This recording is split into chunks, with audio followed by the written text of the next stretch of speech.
Welcome back to the channel. I'm Paul and we're at the 2024 Practical Classics Classic Car and Restoration Show. This video begins with a brief look at our own club display stand.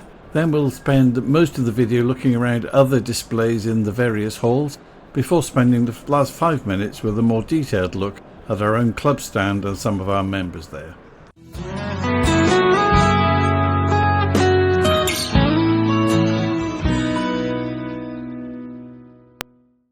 Thursday morning in Hall 5 and the club stand is beginning to take shape, ready for the public coming in the following day. Dean's Austin Sprite has just completed a thorough rebuild days before the restoration show. His attention to detail is fantastic. He even removed the engine again days before the show to rectify a problem he spotted at the last minute. Paul displayed this Ford Escort with a history behind it.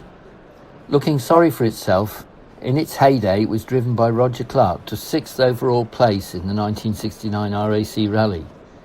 It is looking for a new home and a refurbishment at an H&H auction.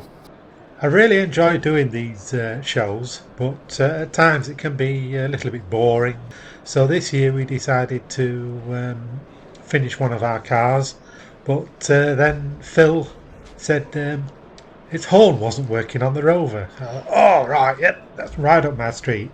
So of course then I proceeded to check everything out and found it was the horn ring itself was corroded. You see me there cleaning it up and got it working perfectly. Anyway, the Vauxhall, I will tell you more about the Vauxhall if you get to the end of the video when you meet the rest of our group members. Look forward to seeing you then. The Wyvern looks absolutely stunning with all its chrome work bolted back on. Brooks family, you knocked it out of the park with this one. Absolutely stunning.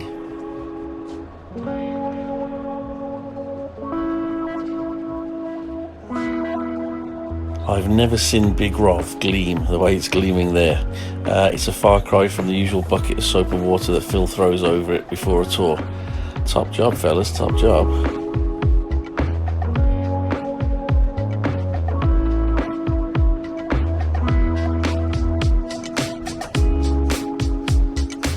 A big thank you to Dave Sambrook and Lincoln Hunt for bringing in the Series 1 Land Rover.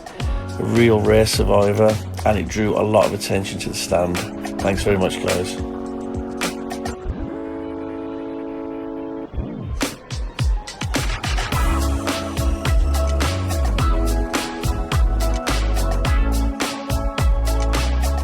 Here we have celebrity admin Mike Peake, who in a previous career was a presenter on children's BBC on the very popular Teletubbies TV show.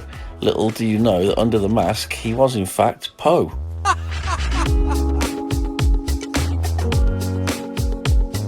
When your classic car cover is coming up for renewal, try our club scheme arranged with Peter James Insurance. It offers great rates and a range of exclusive benefits including free salvage retention and multi-vehicle options. Just click the link in the description below to get a quote. Spotted here is a very rare Austin, built at the Zetland plant of Leyland, Australia. It is an 1800 ute. Sadly less than 3,000 were built, and between 5 and 10 are known to have made it back to the UK shores. The Triumph GB stand had a selection of TR6 cars on display, including this chassis, fitted out with its 6-cylinder engine and overdrive gearbox. Amongst the cars for sale there were some that I would give garage space to. This MGB V8 for example. MG never built an MGB Roadster V8, that's not until the MGR V8 came out, and the Jaguar XK120 Coupe would fit in a collection nicely, if only I had garage space. Sorry to interrupt the video, but if you're enjoying it, we need your help. All we're asking is for you to take just a second to hit the subscribe button, and also do the same with the like button. Thank you, we do appreciate your support. Now, back to the video. The Marcus Owners Club had created a section of production line with various fiberglass panels, a body tub and chassis on display, giving an idea of the structure of the cars. There were several Marcus cars on the stand as well, all looking immaculate.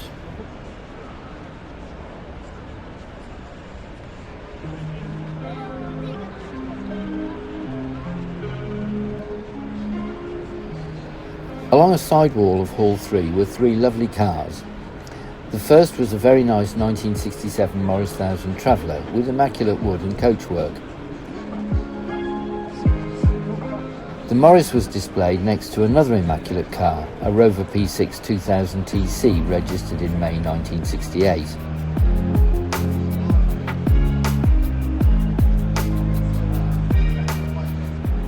Although I did think the square fog lights and badge bar did overdo the chrome work on the front.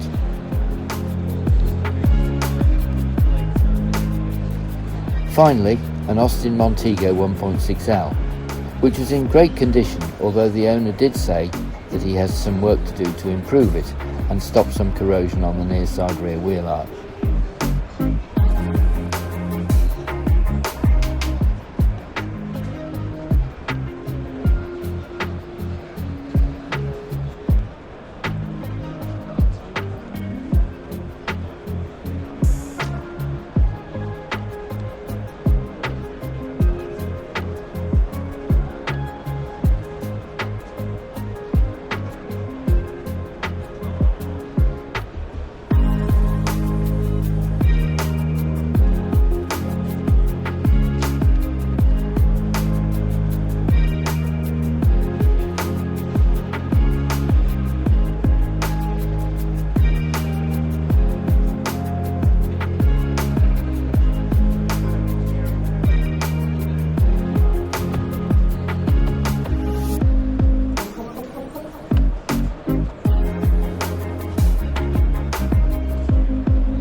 Oselli, formed in 1962 and celebrating their 62nd anniversary this year, was started by two former BMC apprentices tuning BMC engines. These days, Oselli provides a full service to the classic car owner and their cars, whether for motorsport or leisure.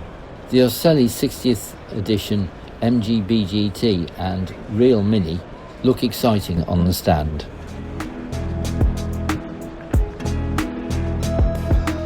Footman James sponsored the display of barn-find cars, the first of which is an early Morris Minor, which had been resting under an owl's nest. I think it will take a bit more than a jet wash and lots of T-cut to bring that bodywork back up to scratch. Although there are some rot holes, we do hope that someone will rescue the car.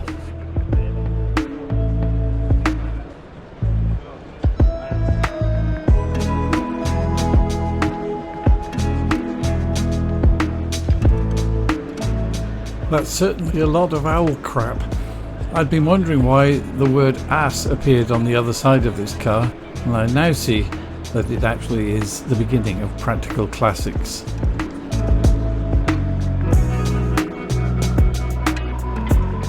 This Vauxhall Astra also has a few corrosion holes, but the paint is of far better quality than it was in the 1950s, and it still shines in places.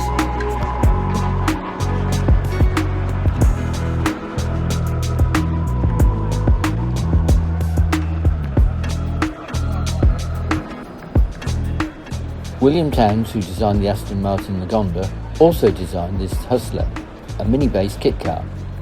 The builder bought the kit from William at his Cotswolds home and married it to the mechanicals of a real BMC Mini.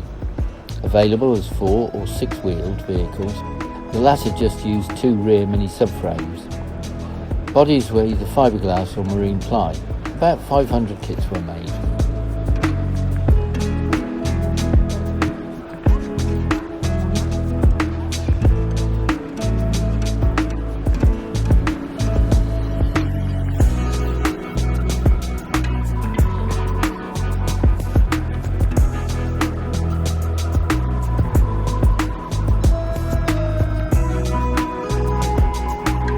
The oldest barn find on display were the remains of this Swallow Sidecars SS2 from 1934. The Swallow Sidecars company was renamed Jaguar Cars after the Second World War. Let's hope that Mike Attlee, its owner, gets round to restoring the car to its original condition.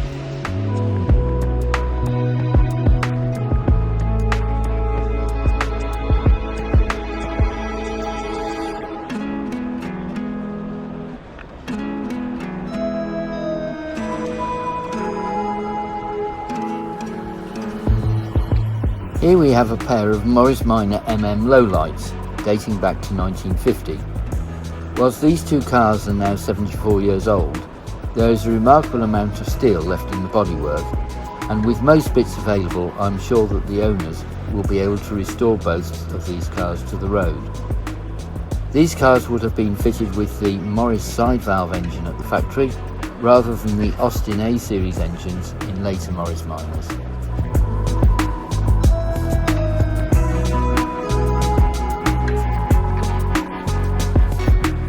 The remains of this 1974 Triumph Stag look very sad. I cannot see a straight panel, or one that does not have rust holes in it. I'm sure that with a lot of welding and new panels, a Super V8 sports car could be recreated by some brave person. Oh, and the gardener will be required first to trim the vegetation.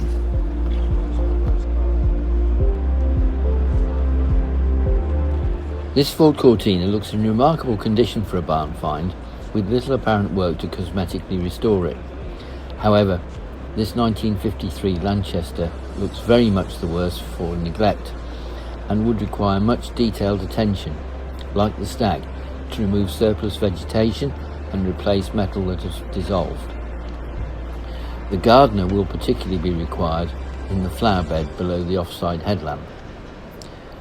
Finally, in our quick visit to the barn finds, a lovely Austin Princess 2 from 1952. These limousines were Austin's answer to Rolls Royces, and back in the day were often seen as wedding cars. I remember seeing the Beatles being driven down Bold Street in Liverpool aboard one of these, and the royal family used them as well. They were powered by a 4-litre petrol engine. It seems that in the US the sheriffs don't look after their prisoners well. In this case, the criminal has been held too long in the back of the sheriff's car without food or drink and has lost his flesh. He's just a pile of bones.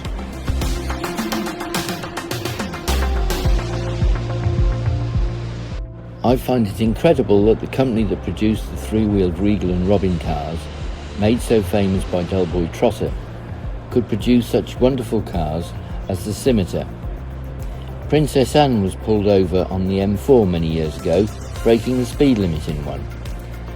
The cars not only looked smart, but were good performers as well, with their Ford V4 engines, which is why the engines only occupy the back half of the engine bay under the bonnet. These two white Scimitars, a GTE and a convertible, look wonderful and have been well prepared for the display at the show. If you look carefully at the cars, you can spot parts the manufacturers, Reliant, have taken from the country's industry's parts bin. I've already mentioned the 4 V4 engines, and Morris Marina door handles can be spotted on the later convertible.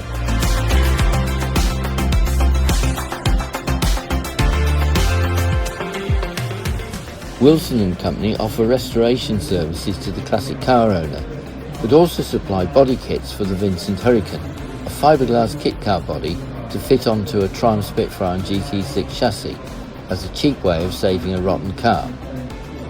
The white car on their stand is a Hurricane, alongside an MGB Roadster and MGB GT.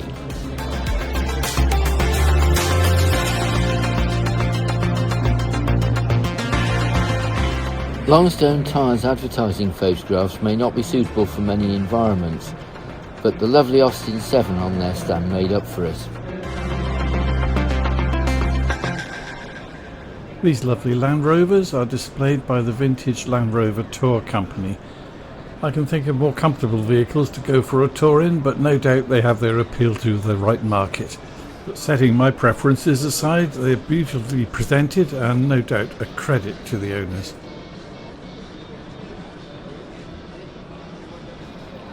After World War II, Austin took the Austin 12, launched in the summer of 1939, and fitted it with their first overhead valve engine, developed for World War II lorries.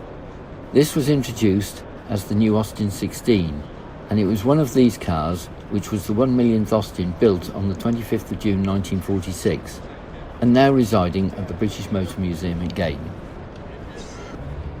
The Austin J40 pedal car was built by the Austin Motor Company at the Austin Junior Motorcar Factory at Bargoed in the Welsh Valleys. All the staff at the factory were disabled miners, having had their health damaged down the pits. The two cars here show a very neglected rusty wreck ripe for restoration and an over-restored luxury version.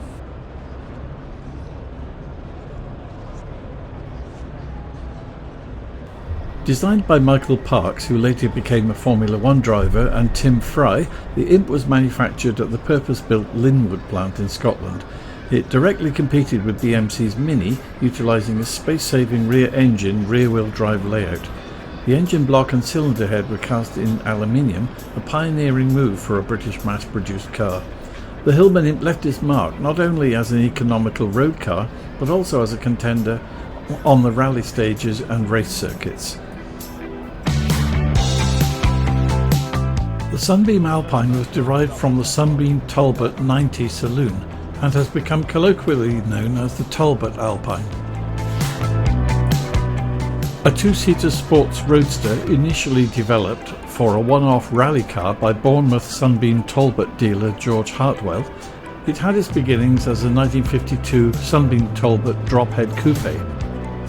Announced in March 1953, it got its name following Sunbeam Talbot's saloon successes in the Alpine Rally during the early 1950s. On its first competitive outing, the July 53 Coupe des Alpes, the new car won the Coupe des Dames, driven by Sheila Van Dam, and 4 Coupe des Alpes, driven by Stirling Moss, John Fitch, G. Murray Frame and Sheila Van Dam.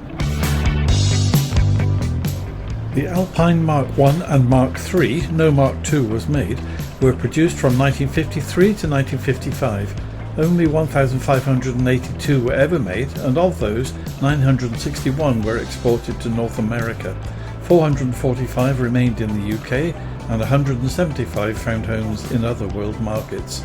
By the year 2000, it was estimated that perhaps as few as 200 Sunbeam Alpines had survived.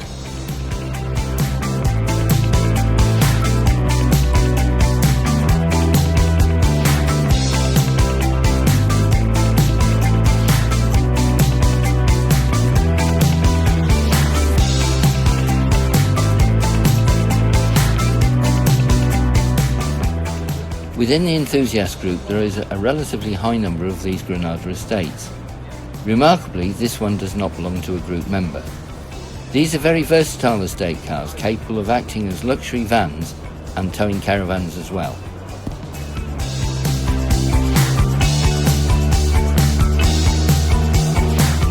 The Leyland Princess Owners Club were displaying not one, but 2 Wolseley 6 AD071 wedges. These cars were produced for just 6 months in the summer of 1975, with only about 3,800 coming off the end of the line, before being renamed Princess. These cars were the last to wear the Wolseley name and have the illuminated Wolseley grille badge.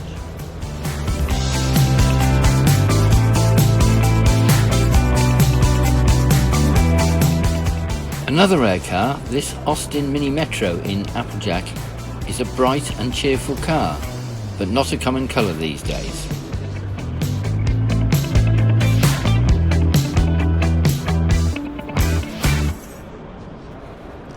By the time Metro production came to an end as the Rover 100 in 1998, the car was quite luxurious, as this one shows with its full leather trim and alloy wheels. Another derivative of the Metro, which proved very popular in the 1980s, was the hot hatch sporting MG version. These are seen here along with their bigger brother, the MG Montego, in this case the very fast turbo version.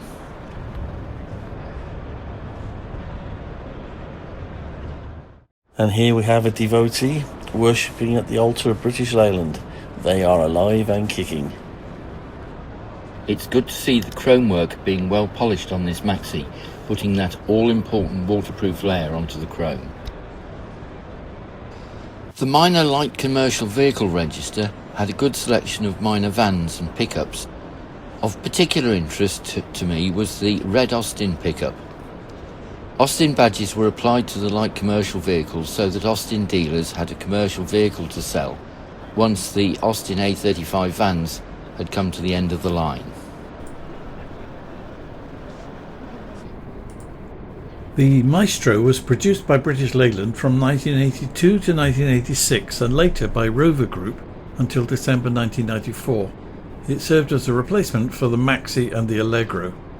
The MG Maestro Turbo, with its turbocharged version of the 2-litre fuel-injected engine from the MG Maestro EFI, was unveiled in October 88 and went on sale in March 89. It was one of the fastest production hatchbacks globally, boasting a top speed of 129 miles per hour. The Rover 200 Coupe is a two-door sports car produced by Rover based on the Rover 200 Mark II. Launched in 1992, during development it was known affectionately as the Tomcat. The 200 Coupe featured a unique split-glass roof system with a central T-bar. The twin panels could be tilted or detached independently, and the bar itself could be stored in the boot. Inside, the cabin accommodated 4 people with individually styled rear seats, burr walnut veneer, quality fabrics and optional leather trim. The 220 Turbo Coupe was the flagship model, making it the most powerful and fastest production Rover model ever built.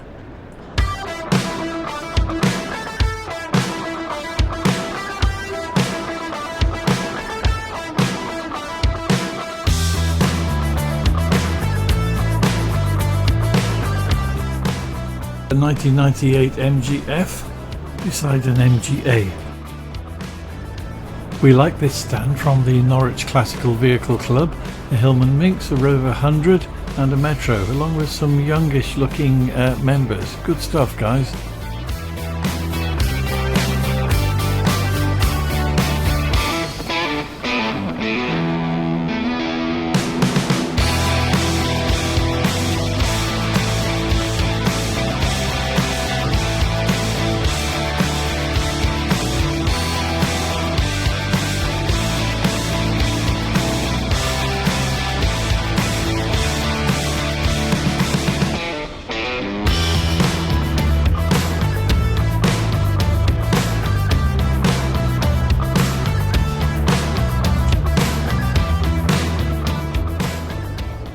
Nothing much we need to add here other than to say what a fantastic display by the Rover P6 Club.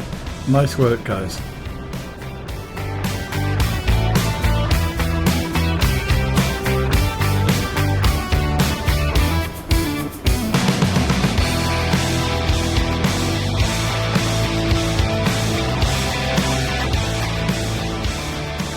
The very stylish Vauxhall Calibra held the title for the world's most aerodynamic production car for 10 years.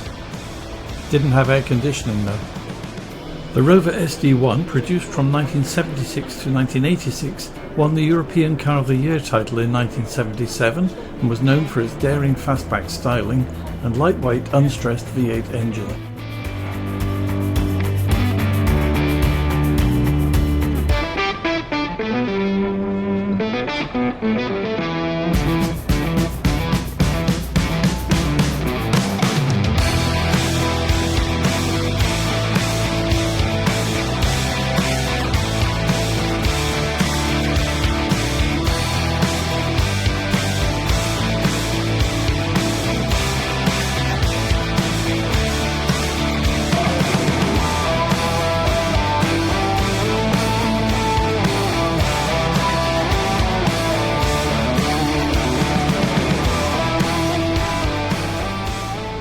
The Triumph TR7 is characterised by its iconic wedge shape.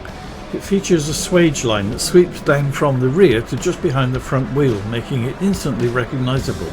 The design was penned by Harris Mann, who also designed the wedge-shaped Princess. Personally, I much preferred the convertible version that came later, preferably the TR8. They seem to have aged well. The Triumph Sport 6 Club was displaying some interesting cars. This Herald converted into a pickup looks particularly smart.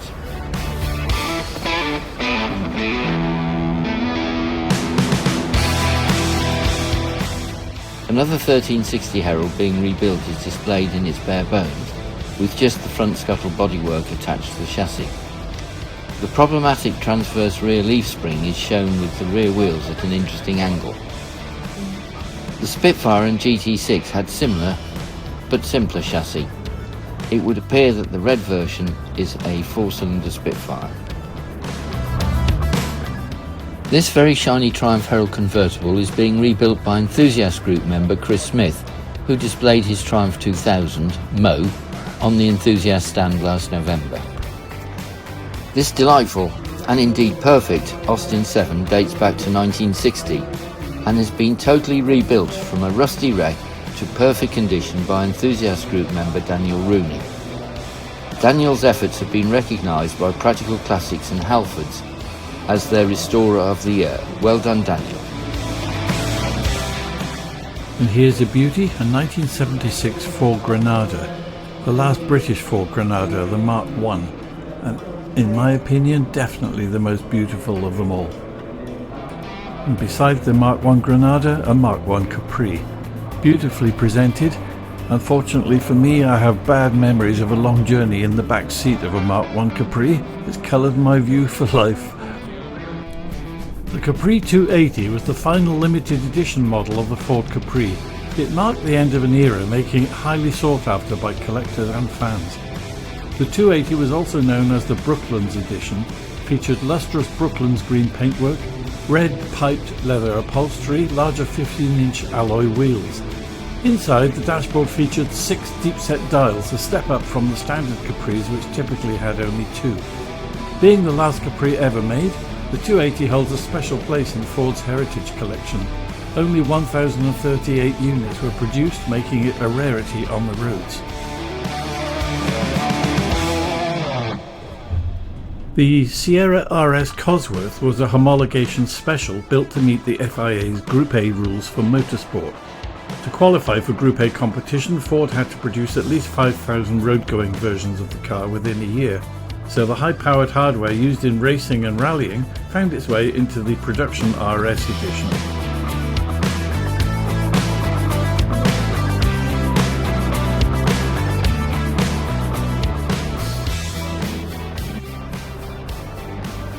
The Ford RS Owners Club were displaying the very first Ford Capri RS 3100, which is stripped to its body shell whilst it's being refurbished.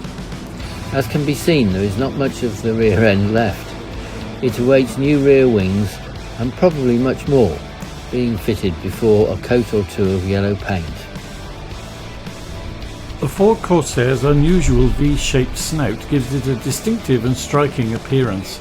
The name Corsair evokes images of buccaneers and raiders, adding to its allure. Despite the bold styling, the Corsair remained more conventional under the skin. Only around 300,000 Corsairs were ever made, and today only 3 to 350 are estimated to survive. Convertible versions, especially those by Crayford Engineering, are highly sought after classics, and indeed one of those is owned by club member Dominic Coleman. The Crayford treatment resulted in both a convertible and a cabriolet version of the Corsair.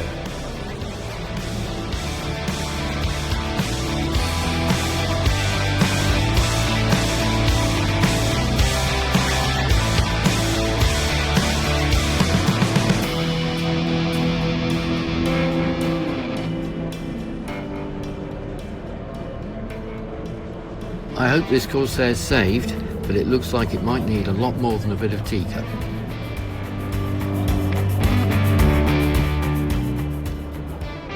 The Mayor of London would probably be confused by this Ford powered by a Duracell overhead cam 4-cylinder engine. I don't think it would pass scrutiny by Transport for London though.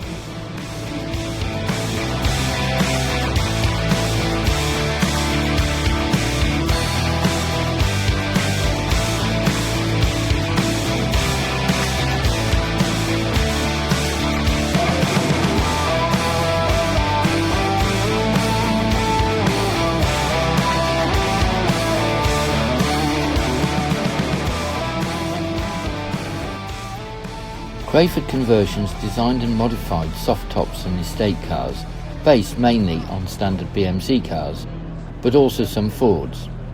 This Ford Cortina looks stunning, having been through Crayford's and their contractors' hands.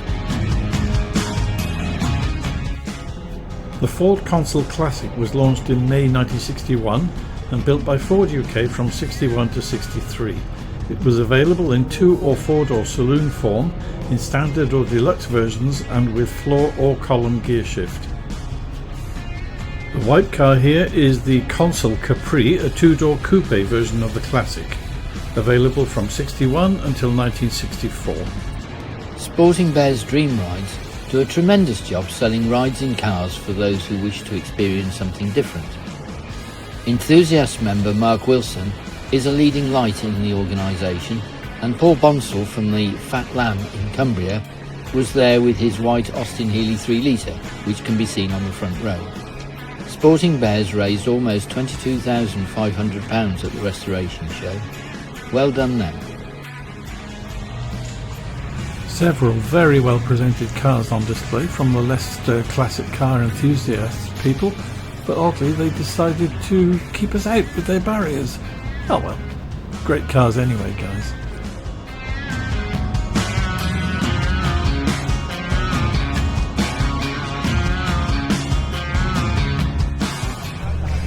The Vauxhall Viva HC arrived in 1970 and remained in production for an impressive 9 years. Initially powered by the same 1159cc engine used in the earlier HB, it was later replaced by an uprated 1256 version. Many people's favourite, the Jensen Interceptor is a British Grand Tourer hand-built by Jensen between 1966 and 76, especially known for its distinctive large curving wraparound rear window and powerful Chrysler V8 engines, not to mention the fuel consumption.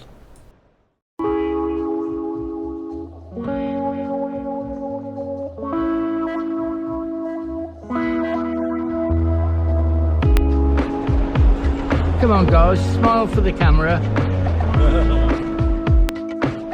This is our 1956 Vauxhall Velox. We actually bought 2 for 1. Got a Vauxhall Wyvern as well at the same time. We decided to do the Velox because it looked a better car, but in fact as we got into the restoration we wish we'd have done the Wyvern, as that was much more solid. But anyway, we managed to get all the welding repairs done. The engine was spot on, and went through all the brakes and everything else like you normally do. And of course my brother Tony, he's the expert body man, and he's done the paint work, which I think he's done an absolutely fantastic job. We had all the chrome work re-chromed, which cost us an arm and a leg, but hey ho, I think by you see the end result, it's really well worth it. So yeah, hard work, but something we really love doing. The 5 cars on the stand this year were all superb. Starting off with this Austin Sprite, recently restored, beautiful thing. A Mark 1 Escort rally car with some amazing history. The Brooks Brothers gorgeously renovated Vauxhall Velox. This is truly stunning. It was one of the best cars in the whole haul. It was lovely. Here's my not very fine shiny Rover P5. It gets shinier as the weekend progresses. And a totally unrestored and unmolested Series 1 Land Rover. This has been in storage for ages.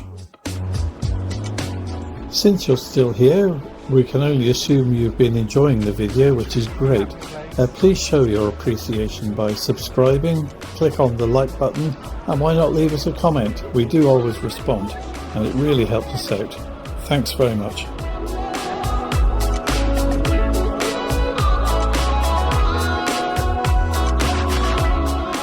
Here's me making an absolute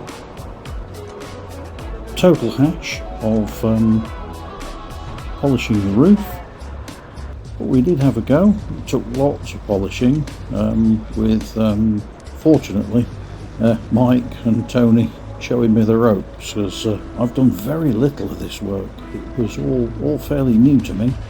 So we had a go, but in all honesty, Tony and Mike did a far better job, and they taught me lots this weekend.